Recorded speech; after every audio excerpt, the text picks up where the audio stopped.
Hi friends, இன்றைக்கி நாம் இயற்கை மருத்துவ முறையில் கொடுக்கக்கூடிய சிகிச்சைகளில் ஒன்றான அக்குபஞ்சர் பற்றி பார்க்கலாம். ஸோ முதல்ல அக்குபஞ்சர் அப்படின்னா என்ன? நம்ம உடம்புல ஓடக்கூடிய ஆற்றல் சக்தி, உயிர் சக்தி அப்படின்னு சொல்லக்கூடிய இந்த ஆற்றல்கள் நமது உடம்புல பல்வேறு இடங்களில் இந்த ஆற்றல் புள்ளிகளாக இருக்குது அப்படின்னு சொல்கிறதும், இந்த ஆற்றல் புள்ளிகளை தூண்டுவதன் மூலமாக நமது உடம்புல தேங்கி இருக்கிற சக்திகள் அதோட ஓட்டத்தை சரி செய்ய முடியும். ஸோ இதனால் நம்ம உடம்புல உள்ள நோய்கள் குணமாகும் அப்படின்னு சொல்கிறது தான் அக்குபஞ்சர். ஊசி வச்சு ஆற்றல் புள்ளிகளை தூண்டுறது மூலயமா நம்ம உடம்புல உயிர் சக்தி சீராக ஓடும்.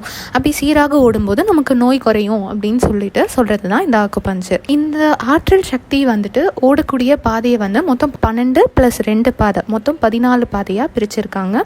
இந்த 14 பாதைகளிலையும் வெவ்வேறு இடங்களில் வெவ்வேறு விதமான புள்ளிகள் இருக்கு. இந்த புள்ளிகளை தூண்டுறது மூலமா நம்ம உடம்புல நோயை தடுக்கலாம். நோய் வந்தாலும் அதை சரி செய்ய முடியும், குணப்படுத்த முடியும். ஸோ இந்த அக்குபஞ்சர் அப்படின்றது நம்ம உடம்பு மட்டும் இல்லாமல் நமது மனசையும் நமது உள்ள இருக்கிற சோல், ஆத்மா அப்படின்னு சொல்கிற இது மூணுத்தையுமே சரி செய்யக்கூடியது தான் இந்த அக்குபஞ்சர். இது மூணுத்தையும் ஒரு நேர்நிலையில் எடுத்துகிட்டு இந்த மூணுத்தையுமே ஒரு பொருளாக கன்சிடர் பண்ணி அதை ட்ரீட்மெண்ட் பண்ணுறது தான் அக்குபஞ்சர். அக்குபஞ்சரை பொறுத்த வரைக்கும் முக்கியமான உறுப்புகள் அப்படின்னு சொல்லிட்டு ஒரு 12 உறுப்புகள் சொல்கிறாங்க. உடம்புல இந்த 12 உறுப்புகள் எந்த விதமான ஆரோக்கியத்தோடு இருக்குன்றதை பேஸ் பண்ணி நம்ம உடம்புல என்ன நோய் இருக்குது அப்படின்றத கண்டுபிடிக்க முடியும்.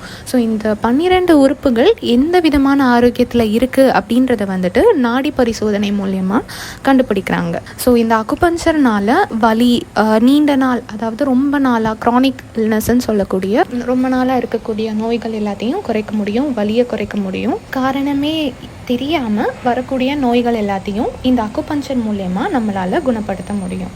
அடுத்த வீடியோவில் இயற்கை மருத்துவ முறையில் கொடுக்கக்கூடிய மற்ற சிகிச்சைகளை பற்றி பார்க்கலாம். தேங்க்யூ.